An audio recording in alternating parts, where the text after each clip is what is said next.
Hello, everyone, and welcome to the Iron Gauntlet Qualifier Finals at WARMACHINE Weekend 2013. I'm Will Shick, Director of Business Development, and I have with me David D.C. Carl, Privateer Press Development Manager. How you doing today, D.C.? Doing all right. Having a busy but exciting WARMACHINE weekend so far. How about you? It has been one heck of an event. I've been very excited to be here. This is my first WARMACHINE weekend ever. We've had a whole lot of fun, and tonight we're getting on with the first of maybe two Iron Gauntlet live streams that we're going to be running today. This one features Chain Attack Jay Larsen playing his Siege list, which is similar to the one that he actually played in Gen Con. Right. At the Iron Gauntlet final qualifiers there as well. So very interesting repeat by Jay here, possibly, depending on what happens with our pair-down match that is also occurring just at this time. And he is playing against a Morvana 2 Circle list. And why don't you tell us a little bit about what to expect from this list? Well, Colin's list is not particularly beast-heavy, just a single heavy and a single light. Gorax with a Warp Wolf Stalker. And while that is somewhat unusual for Circle in general, Morvana the Dawn Shadow, the epic incarnation of the cavalry Morvana, is more infantry-focused. Between her spells and abilities, that's more the direction that her lists tend to run. And backing up Morvana and her small battle group, we've got a full Tharn Blood Pack, Warpborn Skinwalkers with their unit attachment, and Tharn Blood Trackers with Nuala, as well as a bunch of support for the army. Shifting Stones with a Stonekeeper, Gallows Grove, two Gallows Groves, and a Gatorman Witch Doctor, and Victor Pendrake, a somewhat interesting choice for fighting against Signar, but part of the Morvana list here. So, against Colin's Morvana 2 list, Jay has decided to take his Major Marcus Siege Brisbane list. It's a similar list to the one that he took to the finals at Gen Con 2013 this year. However, he's made a couple of tweaks since then. Major Marcus Brisbane is running a Stormwall along with a Squire for his battle group and Warcaster attachment. Iris, the Angel of Retribution, makes a return appearance. Journeyman Warcaster, of course, is in for the Arcane Shield potential, as well as some boostable hand cannon shots, which are always great. Reinhold Goblin the Speculator is also in the list to give that Gravy Reload ability to Siege so that he can fire that rocket cannon twice. We see this time around, however, the Black 13th are not making an appearance in the list. Instead, we have 3 Stormsmith Stormcallers instead of the 1 that was in the Gen Con list. In addition to an Arcane Tempest Gunmage unit with the Gunmage Officer UA, Rangers to make best use of the heavy ranged element in the Siege list.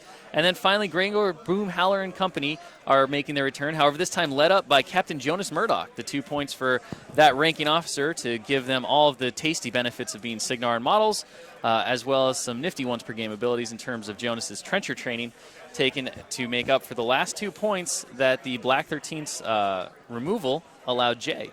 So Jay won the roll-off and decided to go first. He has done his deployment now. You see that Stormwall in the center of the table.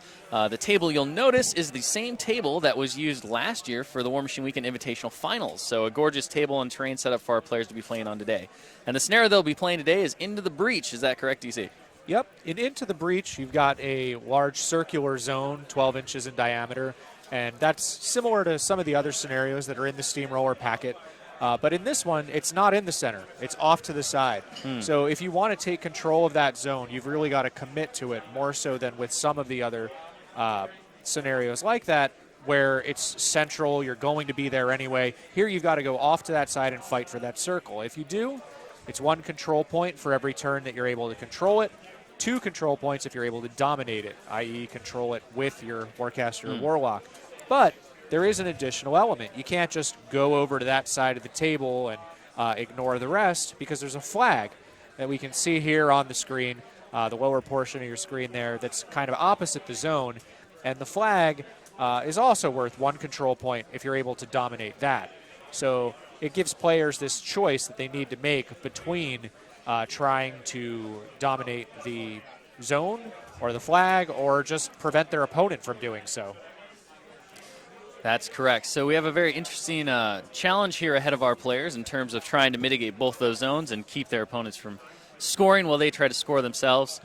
Jay's list choice, however, I think really speaks to a desire to pull an assassination on Morvana 2, trying to bypass the feat's ability to return most of her models back to the game and just take out the main threat to win the game. With that, he's got a lot of really good elements there with the storm walls, excellent range, backed up by Siege's feat. The gun mages themselves also compose a decent threat to Morvana, thanks to the gun mage UA allowing them to ignore both stealth that could be granted by Fog of War to the Stalker and other elements like that. So a very interesting matchup. I know that you were kind of surprised at Jay's choice because his other list is a very troop-heavy Epic Haley list, which you felt could grind the Morvana 2 list down between the feet and just simply number of bodies. Well, there's a lot of power in any of these lists. I don't want to try and sound like I'm downplaying that for any of the list possibilities here.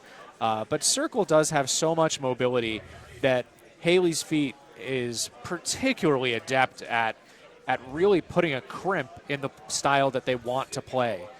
For them to effectively lose a turn of forward momentum can just be devastating to some Circle army lists.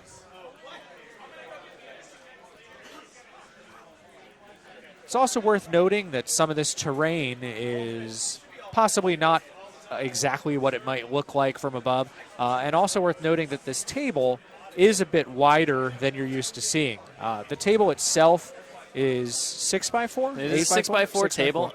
But we are just using a 4x4 section of the table. So this is a official Iron Gauntlet table.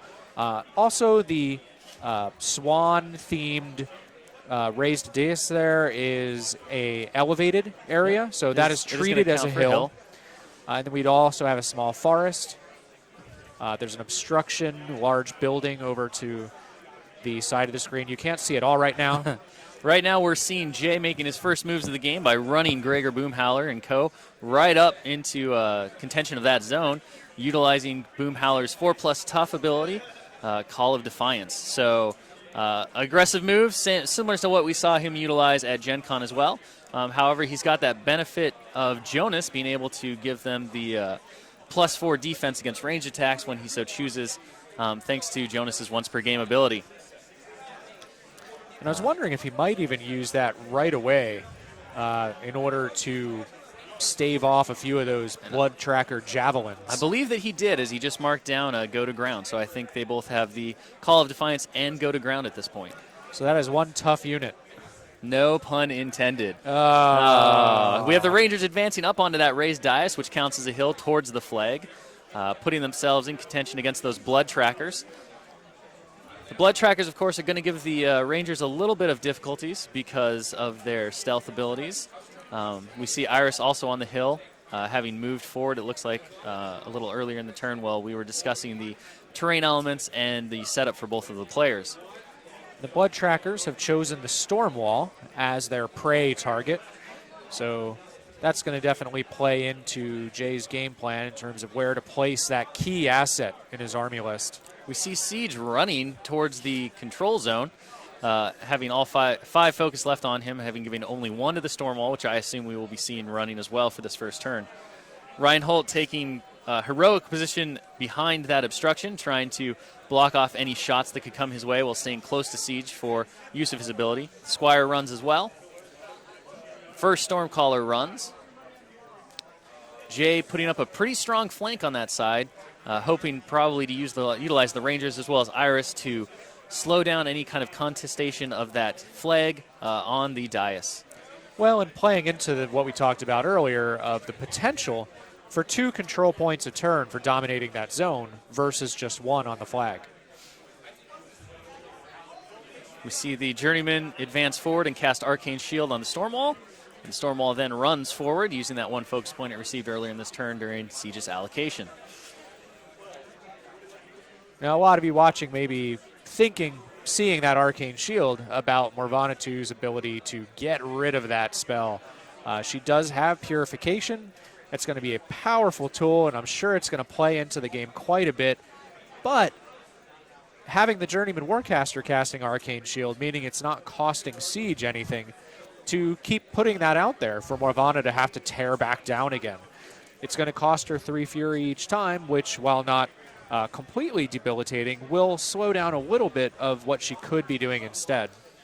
Indeed, it'll take away Death Knell potential, for boosting and such, as well as possibly Fog of War, things like that. Any Animus that he may need to cast, like Sprint or Primal. There's certainly very good uses into wiping down that Fury from Morvana, forcing her to cast Purification in order to do things. Jay's last maneuver of the turn is to run the Gun Mages up as well, putting them into position to benefit from the Rangers and continue to contest that hill. Colin begins his turn by running the Blood Pact straight forward. He did shift one Gallows Grove to kind of get a little bit into the forest and claim that Prowl. And then, now the Blood Pack are following up on that flank. One of the important things to note about the forest is that the delineation of where the forest begins and is not based on the gears themselves, as that would put them within 3 inches of that obstruction building. Instead, it is where the flock, the green grass, actually begins. So the interior of that circle is where the forest technically begins. So anything on those gear nodes are not in the forest. They need to be inside the flocked area of that dainty little town square forest. While we're mentioning some of these terrain features, the obstructions there, the statues, the gears around them are also not considered obstructions, as I'm sure you could guess by people standing on them. But those are just considered flat terrain.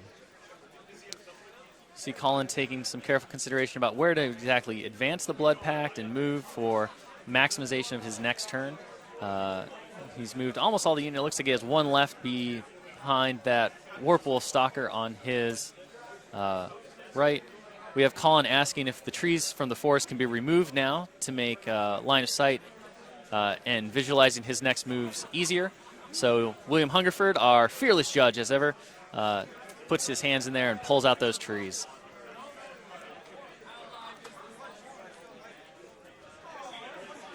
There aren't a whole lot of forests on this particular table for the circle player to take advantage of, but Colin is using the Blood Pact's Tree Walker ability to the best of its support by sending those guys over to that particular terrain feature.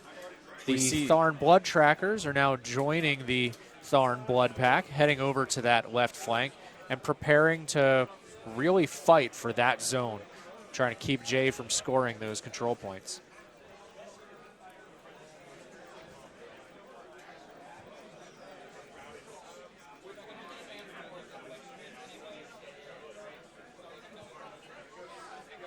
So you'll notice that the last Tharn Blood Pack member, which is standing by the stalker right now, was not moved during Colin's turn. Whether he's holding him back for a later turn, utilizing the command area to keep them spread out a bit more. He has to maintain that unit to be able to utilize Morvana's feet if that entire unit gets wiped out. He will not be able to bring them back, and that is definitely something that he'll be looking forward to do. So holding that unit back is certainly a smart move there and something that he'll be able to keep in mind as things go forward. I'm sure we'll see one unit model from each of the units hanging back into a defensive position to make sure that Jay is unable to completely eliminate a whole unit.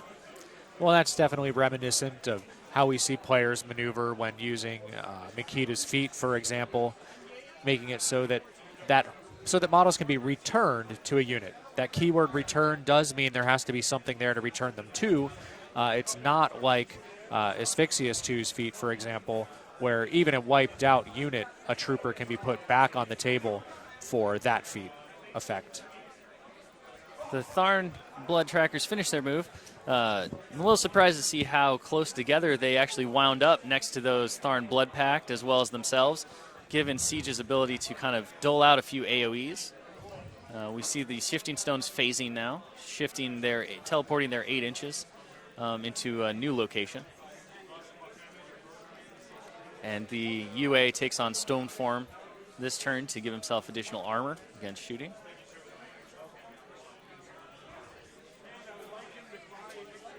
It's interesting that Colin has, at least as far as we can tell so far, largely abandoned that elevated flag over on the other flank.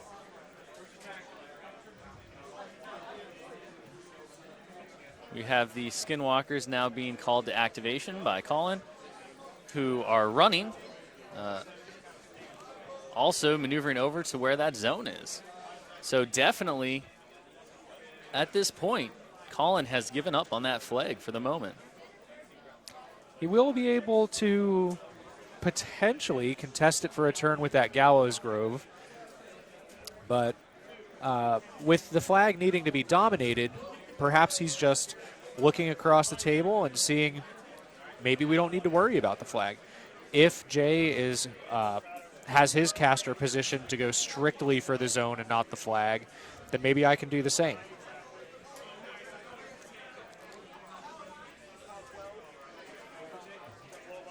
See the last of the Skinwalkers finishing their runs, spreading out nice and well, making sure to keep one model in that unit as safe as possible. Again, to make sure that the feet can be utilized on it to bring it back. The Gorax riling for 2 and running forward.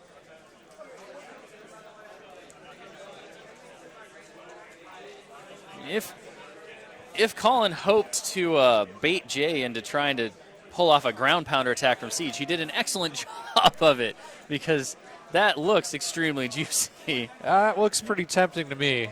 I think we've mentioned it before on these casts, but that's one of my weaknesses. When I see that I can just destroy so many of my opponent's models, it's very difficult to resist the urge. You know, of course, especially since there's still a ranger that can get right into position for just a perfect mark target ground pounder. Morvana's feat has a tendency to make certain players feel fearless, and Siege also has to get within striking distance a little bit of Colin's army, which is something that he may not be willing to do. You don't want to put yourself in a bad position exposed and wind up paying for it early in the game. These players certainly want to take these games as far as they possibly can.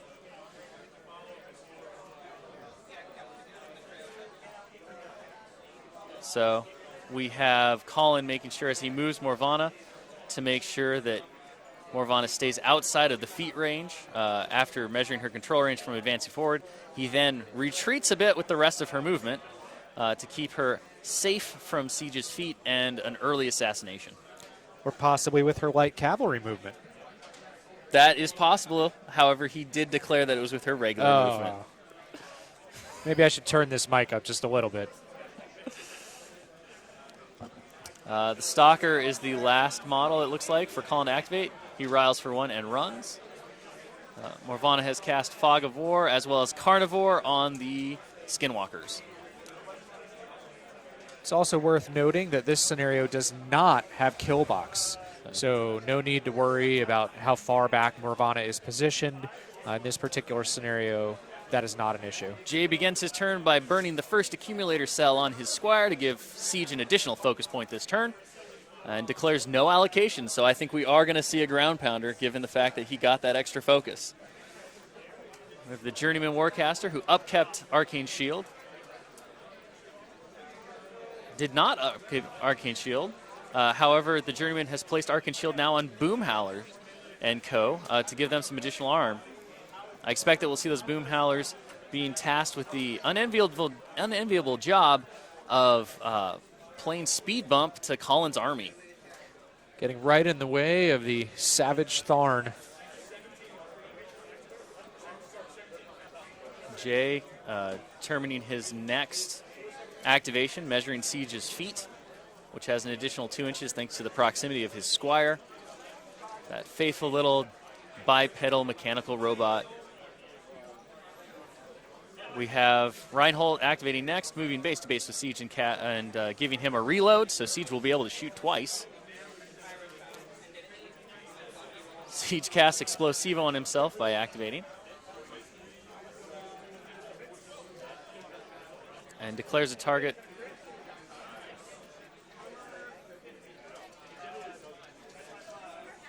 And Jay has chosen not to use Ground Pounder. He's just using his normal shot, and even against a stealth target. So hoping for a good deviation here. He does have a second shot, of course, thanks to Reinhold. We've got a judge just verifying line of sight. Looks good. And the judge agrees.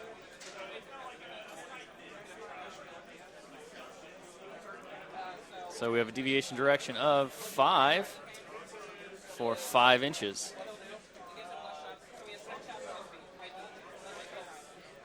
So the deviation clips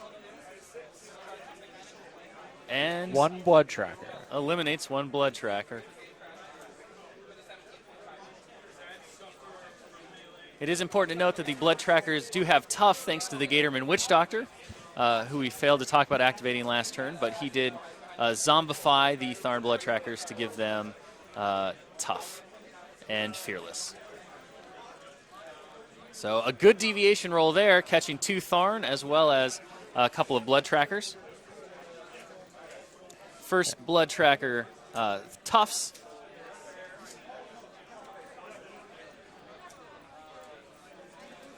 POW 7 on the blood packs, deals nothing.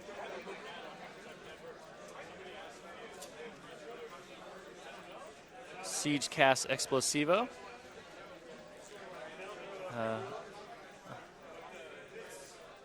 We see Explosivo being cast on Boom Howlers this time. Yeah. To give them a little extra punch with their blunderbusses. Well, they are POW 12, so the blast damage is 6. Will kill a blood tracker on average. And if they get close enough, it's possible that their deviations will clip quite a few of those Savage women there at the front ranks. So you'll notice that each of the skull templates, tokens that Jay has put down are Explosivo markers. So the Stormwall and 3 Boom Howlers at this point have Explosivo. Jay determining his last.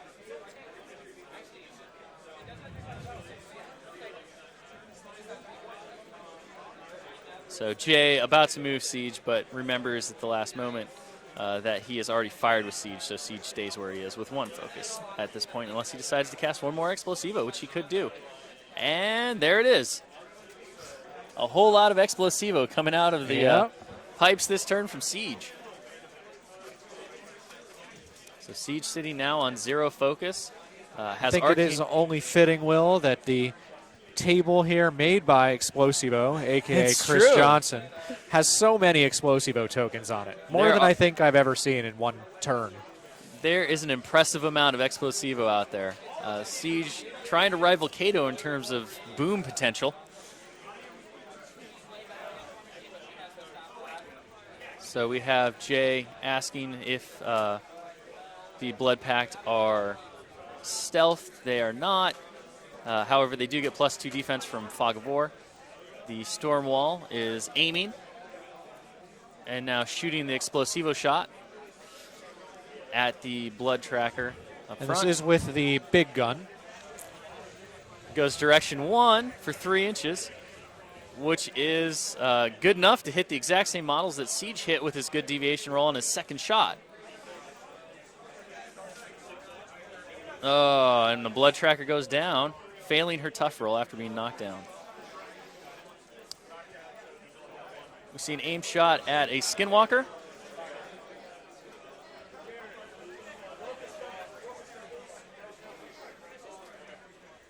So we have the second big gunshot hitting no problem on the Skinwalker. That is approaching the flag. -1 to the damage roll to 6 points, leaving him with 2. Damaged yet not destroyed. Now we have some covering fire templates being laid out by the Storm Wall after finishing its big gun shots. Jay carefully placing those templates to make sure that he cuts off some of Colin's potential maneuverability towards the Storm Wall. Getting curious how the Rangers are going to be used this turn. Jay determines not to use a Storm Pod, Lightning Pod, excuse me, from the Storm Wall this turn. A little surprised by that, as he could have put that in the way just to block some lanes for Colin. Well, or to set up positions for the storm callers for later.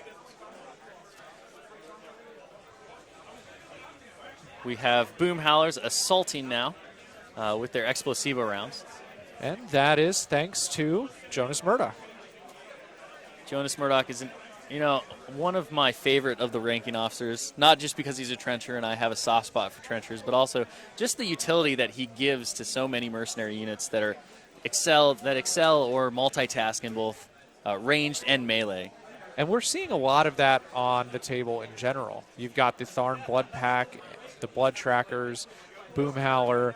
All of these units, while better at one of the two than the other, have very capable mixed melee and ranged capabilities. Jay using his typical but impressive scattering of his front line to keep those models from suffering any more casualties than absolutely necessary. The easy targets kind of thinned out at this point. Jay now has to start making some decisions about where he'll be going and assaulting next. You see him trying to determine where that Explosivo model will be assaulting. Assaults the blood tracker, the newly promoted blood tracker leader. Using Siege's control area, has a good gauge of where certain things are relative to each other on the board. I certainly think that last one is going to be outside of 5 inches, it looks like, but he'll still have the Explosivo AoE that can potentially drift in and do some damage.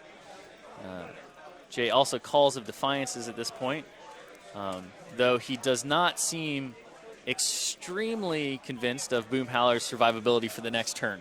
Well, I think the comment was more about that Arcane Shield token. Ah, yes. He's expecting to see a purification on this particular turn so that Boomhowlers aren't quite as difficult to break armor. Certainly sitting at an impressive ARM 19 is exactly what you want, especially against even the blood trackers, Weapon Master javelins. Sure, make those hard to crack, or the blood packs. Since they had Nuala, charging blood trackers Correct. might be trying to quick work. With that arc shield, it's a far tougher proposition than without. So we see the first shot drifting and doing no damage.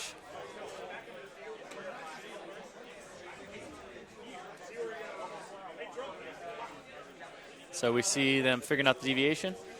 Even though it drifts back towards the Boomhowler, it only hits the blood tracker and does get past the tough. See another Explosivo shot. Goes to the 1 after missing 5 inches. Clips both the blood tracker and a blood-packed Tharn.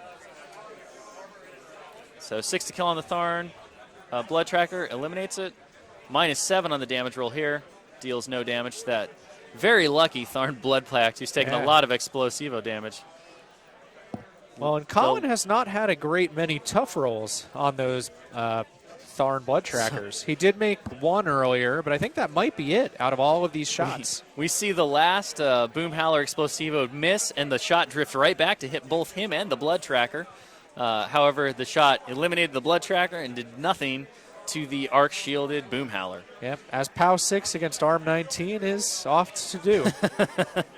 Mathematically, I think rolling a 13 might be a little unfeasible on 2d6.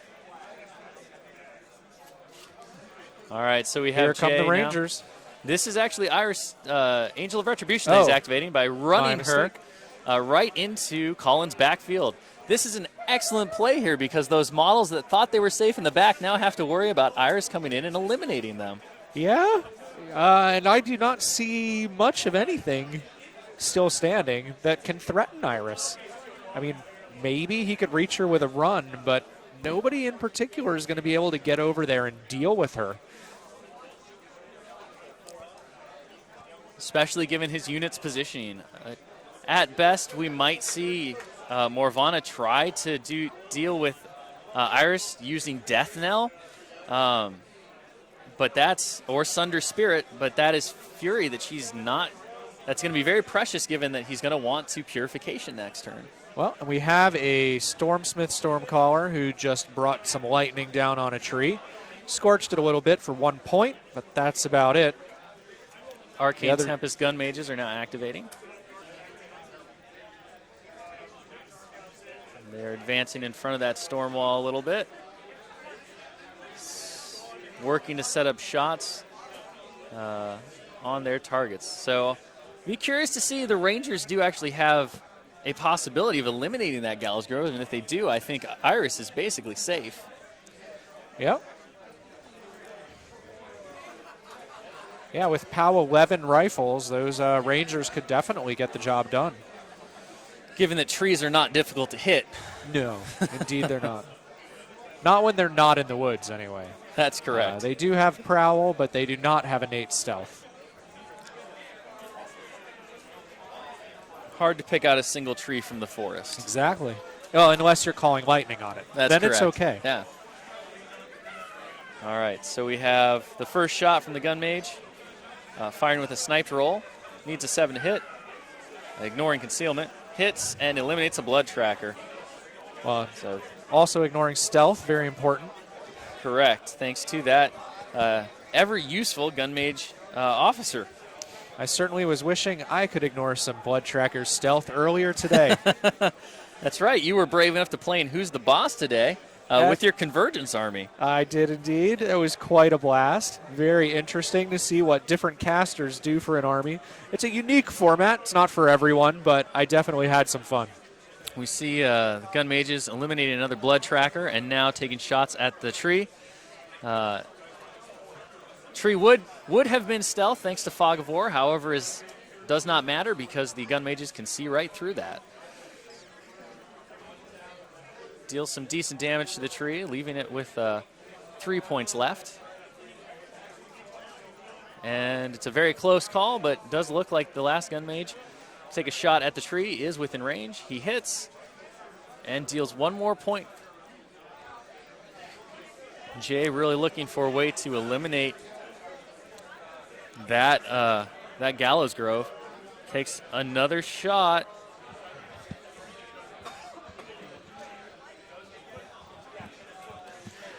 In addition to our head judge that we mentioned earlier, William Hungerford, the OP coordinator and volunteer coordinator at Privateer Press, we also have 2 other judges at the table. So we've got one watching each player and then one to kind of break any disputes potentially between the 2 judges, break any ties. We really want to make sure that any rules questions, distance questions, declarations of intent are all fully covered. And we saw that come into play here with one of our non-Hungerford judges stepping in and confirming the measurement that was too close for our players to call on the Gallows Grove. And it made a huge difference because that shot from the last gun mage eliminated the Gallows Grove, and now Iris is sitting pretty in terms of her positioning to be able to clear out the backfield potentially as the game continues. It hit and dealt more damage, but still hanging on, just barely hanging on by a branch and not anymore. And we see the final gun mage salvos eliminating a Skinwalker. An amazing turn, really, for those gun mages. They did a lot of damage, removing a blood tracker, a Skinwalker, An amazing turn for Signar in general here. They're doing very well. Yes, Jay is definitely putting the pressure on Colin. He's stepped Boom Howlers right into that zone, cleared out much of the Tharn blood tracker presence there. Has them arcane shielded, which is going to force a purification so that Colin can hope to deal with them next turn. We've seen some good deviations on all that Explosivo. We saw more Explosivo than I've ever seen in a single turn. That's always fun. But if I was Colin, I would be so tempted next turn to bring back my entire army. Partly because I could. And partly because it might be the correct strategy in this case. Now, having watched Colin play earlier in today, he typically likes, it seems, to hold on to Morvana's feet until the very last minute, and then he will expend almost all of Morvana's health to basically put himself in a position where he has an entirely fresh army, and his opponents are now looking at being whittled down through the attrition play. But with Jay's play so far, depending on how Colin's next turn goes, that attrition play might be going against Colin long term at this point. Yeah, like I said, that's what I'd be tempted to do. I agree with you, however, that it would not be the right timing. All right, so Colin starts his turn after Jay clicks the clock, kind of talking about how 9 models have been eliminated in that turn alone. Jay assures him that it's not a big deal. Colin agrees, but mentions that he's still not very happy about it. Right. So Colin now looking at the board, trying to decide what he's going to do to come back from Jay's excellent turn. Sounds like he's looking at potentially going after Siege at this point. He's asking for confirmation on Siege's damage boxes. which of course Siege has a solid 18, and now getting defense and arm confirmation. So def 14, arm 17 on Siege, obviously.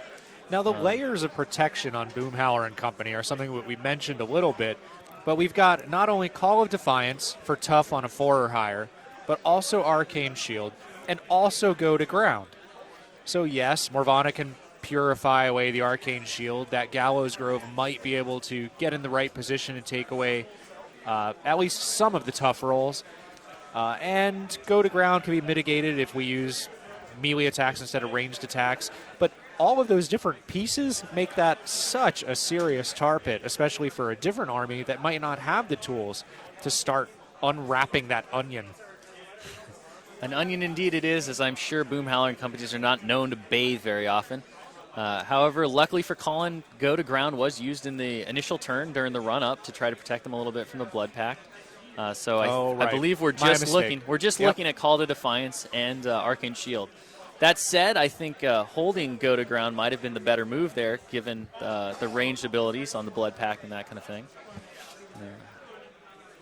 Colin is now moving through the math out loud to try to figure out if he can take Siege out this turn.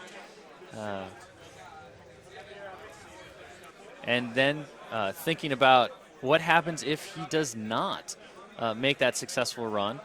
Does Fog of War protect him enough? He's concerned about those gun mages, and rightfully so, with their ability to see right through most of his ranged defense.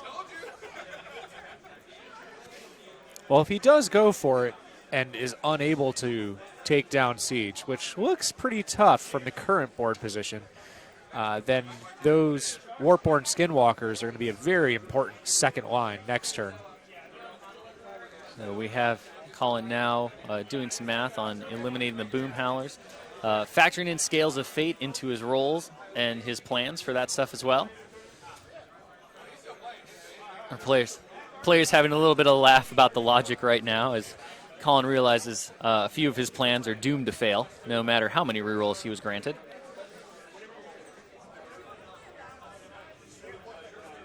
So currently, Colin is thinking about trying to eliminate Siege with Sunder Spirit, trying to figure out the math on those options by utilizing the Gallows Grove to get within arc node position, and channel that spell through it. And certainly then combining that, I would think, with the Blood Pack to just add up as much possible damage to that Warcaster. Certainly. Boomhowler's medium bases and their positioning will make drawing line of sight a little difficult to Siege. However, their ability to see through the forest with no problem, thanks to Tree Walker, open up a few extra line of sight options. Siege does look like he's got a decent amount of cover in terms of line of sight blockage from, I'm not sure which model that is, Jonas Murdoch. Yep. Who's at a nice little angle compared to where that forest is, and I'm sure Jay was thinking about that when he positioned Jonas.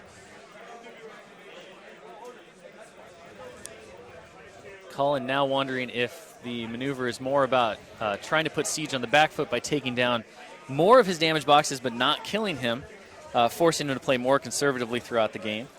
Well, especially since Siege has not used his feet yet. If you can force Siege to not be aggressive, then that means he's not going to catch nearly as many models in that horrifically powerful Breach that just slashes your armor in two. Breach is an incredible feat. Siege is definitely a very dangerous man who likes to play up front, and forcing him away from the front not only denies him the feat, it denies him his rocket cannon, which is a valuable asset, as well as ground pounder. Yep. So Colin utilizing his clock right now at the bottom of turn 2 to really think about his options and make sure that his next moves ensure that either he's put on the path to victory or that he doesn't make a mistake here that would cost him the game early. Now, it's an interesting conundrum, as we've talked about before, players thinking about their turns and trying to puzzle through, because the clock is deceptive. You start with so much time at the start. Right. And as you move through the game, that time becomes more and more precious, more and more of a commodity. And especially with an army like this Morvana 2 army, where there are lots of models that have to be maneuvered, and a feat turn that is going to take a little bit of time when he brings everything back. Absolutely. Well, in a subsequent turn where many armies, as they suffer more casualties, you're looking at fewer models on the table. This is an army with so many infantry models, and then the option of bringing those infantry models back onto the table yet again. And Colin, as if he could hear us talking, which I guarantee you he can't because we are far removed from the players, has now mentioned that maybe the game just ends because he runs out his clock by thinking too much. Truly a man who considers all the possibilities. That's correct. So definitely aware of all the different avenues of victory and defeat, and trying to choose the right option here. Very curious to see what he will wind up doing. Another interesting thing to note, since we're talking about the clock, in his last game against John Damaris, Colin actually won with very little time left on his clock. He had used up a majority of his time because of the Army's composition, the way that the Morvana Army works. And so I'm sure that memory is still pretty fresh in his mind, is that it was a tight finish for that ending there. So what do you think, Will? Which direction are you starting to lean in terms of the approach to this critical turn? To be honest, at this point, I would play it conservatively. Knowing that I have the attrition advantage, even with the sustained casualties I've had, I would probably look at trying to remove as many boom howlers as I could. I would, attempt to mitigate Iris's ability to damage my backfield as much as possible by moving a bit more forward. And I would try to see if I could continue on that attrition game. I think playing aggressive early, especially with a caster like Movana 2, given Siege's positioning, is probably not the right move. I think you're leaving too much to dice luck at that point. And while Scales of Fate can certainly mitigate that, I'm not so sure that we are going to be able, that Colin would be able to pull that off successfully. Would you commit the Gallows Grove or hold it back for later? I think putting Siege on the back feet by dealing a little bit of damage on him is not a bad move. The Gallows Grove also is really important here because it can remove that 4+ tough from boom howlers. Right. And you kind of have to pick between it. And if you want that clump over there, then you're not going to be you're probably going to be engaged and unable to channel against Siege. You do have to choose. Be a lane, but at least from the angle I saw, it didn't look like it. It looks like some of those models are in the way and would protect Siege from channeling. With only 5 inches of movement for that tree placement value, I think you're right. And it's a tough decision. I mean, I can understand the consternation here, and obviously the high tension of the event, the stakes, the great players on both sides of the table, the fact that you're going up against some of the best players in the world, that all makes every decision seem that much more critical and that much more important. And even more so in the fact that we just found out that we will be having 2 live streams tonight. We will be having one more round of play as the other game with our paired down player actually ended with victory for them. So we will see one more game after this, pitting the winner of this match against the winner of that match as well. So an exciting time and a first ever for our live streaming events with 2 rounds going back to back. Well, and we see that Colin has not chosen to commit that Gallows Grove to tearing down tough. He's sending in the Warpborn Skinwalkers, and with their rapid strike ability from the unit attachment, they'll probably, well, I say that and watch me be wrong, but they'll probably be able to chew through a couple of those trolls, even in spite of tough rolls. So we see first attack hit and crack armor easily with a great roll, and the tough roll fails. Second charge attack hits with a hearty 10. And barely cracks through the armor. We see that boom howler make his tough roll. And last charge attack hits and fails to crack armor on the nose of a 19. Thinking about using the... Yep. So Scales of Fate to re-roll it, takes 3 points of damage from it, and makes 20 to force a tough check, which is failed. So the charge attacks are complete. So we have 1 knocked down Trollkin.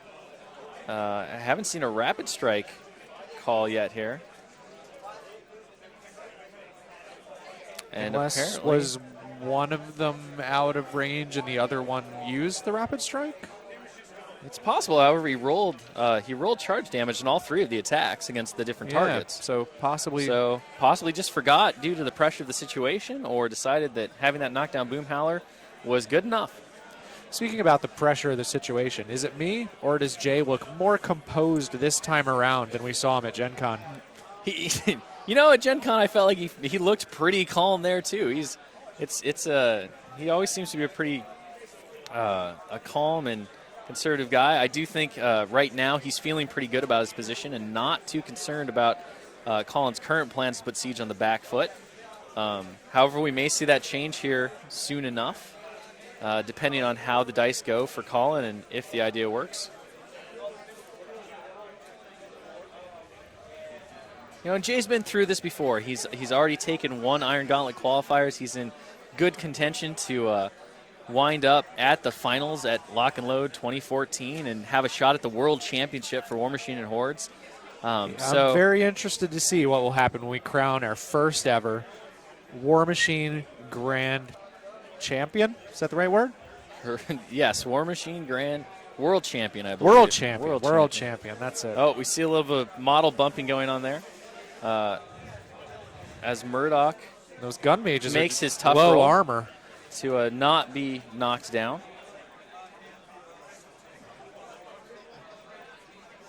And again, another tough roll to see a knocked down boom howler from an attack by the Blood Trackers, who are now reforming away from boom howler.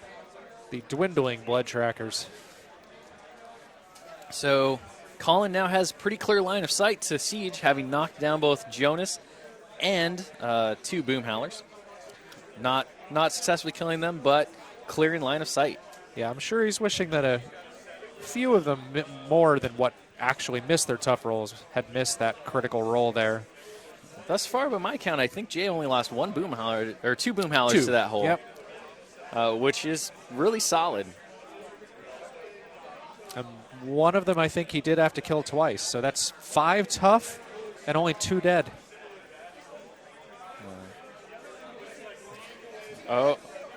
We see Pendrake squaring off against Iris.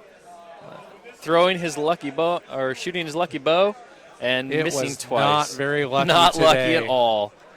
So I think Pendrake is going to get up close and personal with his lucky bow. So Colin, remembering that he can teleport Morvana with the stones.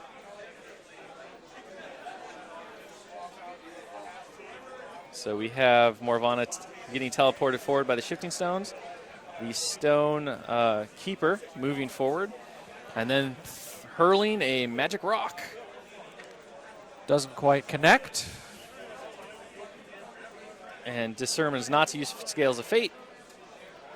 And sees POW 7 clip, which he quickly points out can do nothing on 2 dice. There's that 13 on 2 dice we were looking there for it earlier. Is, yeah, that's what we were hoping for. All right, so Tharn Bloodpack going for a caster kill at this point. So Morvana has 7 transfers currently and 11 health remaining after utilization of Scales of Fate a couple times this turn. We have a judge call to check line of sight to Siege from one of the Blood Pack members to see if he's going to stand still and aim or if he's going to have to move and shoot. I feel quite confident in saying that we will see Morvana with less health after this activation than she has right now. That seems possible. So our players just informed that there will be another round to this Iron Gauntlet Qualifier. The largest one yet at Warmachine Weekend this year. So very exciting. A lot of big events at Warmachine Weekend this weekend. Not only do we have the largest Iron Gauntlet Qualifier event, but we also had the Last Chance Qualifier event for the Warmachine Weekend champion. Wound up being their biggest event and also one of, if not the biggest Warmachine tournament we know of. That's 178, 77? I think the final total was 168. Oh, 168. Yeah. Oh, I heard 78. Whatever. A lot of people. It was a lot of people. Of War Machine. It was a lot of War Machine players. The hall was completely full. It was very exciting. It was a long and grueling tournament for those guys. I'm but, sure. Everyone seemed to have fun and was well worth it. And that was actually won by Jason Flanzer, who earned his chance to go to the War Machine Invitational that is annually held by War Machine Weekend tomorrow and see if he can go 11 games in a row undefeated. That would be quite a feat. So we have the Tharn Blood Pack making their activations and moving after checking line of sight on the one who see if they aim. Checking the shots. The farthest one was out by a little bit. Enough to tell, though. They didn't even need to call a judge for it. Definitely out. The other ones are in, though. Hit Siege. So we have dice -4. Does 3 points. You see the classic maneuver of rolling the column damage regardless of the target. I do it all the time, and many players question it, but it becomes habit to just roll your group of damage dice together and ignore the result of the one that tells you the column. Well, but you want to do that no matter who the model is, in case they transfer. We see Morvana take 2 more damage and then hit on the subsequent reroll from Scales of Fate. This is -4. Oof. It's going to be another 2 points of damage unless he decides to Scales of Fate and reroll. Morvana quickly eating away at her health, though. And Colin determines to take the 2 points. So need another 8 from the third shot. Misses. Takes another 2 from Scales of Fate. Misses again. That one's rough. Need an 8. This one does connect.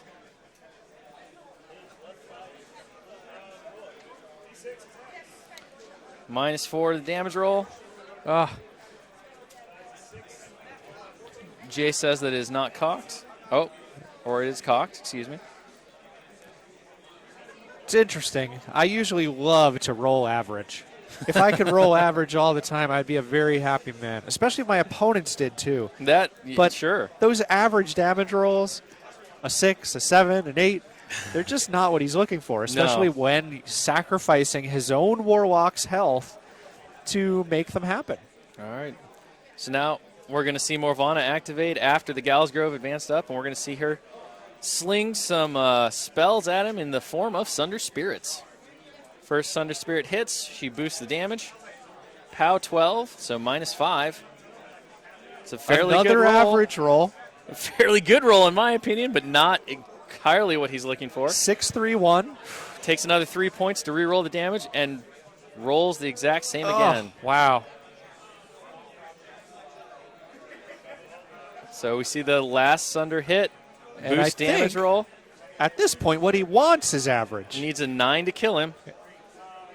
And there it is. And there it is. He took that risk, and it paid off. So by an assassination victory, Colin was able to defeat Jay, letting Morvana 2 take down Siege. Very impressive. So we have an amazing caster kill on Siege from Colin, utilizing Tharn Blood Pact, and Morvana channeling Sunder Spirit through the Gallows Grove. Morvana definitely the caster who proves that it's okay if you have 1 life as long as your opponent has 0. Correct. So a very well-played game by both players. A lot of thought put into this turn by Colin, and turned out that he figured out what he needed to do, pulled it off, and took the win. So he's going to be going to the actual Iron Gauntlet Qualifier Finals for War Machine Weekend 2013, which we will be bringing you here very momentarily. So come back and join us shortly to see the finals match here at War Machine Weekend.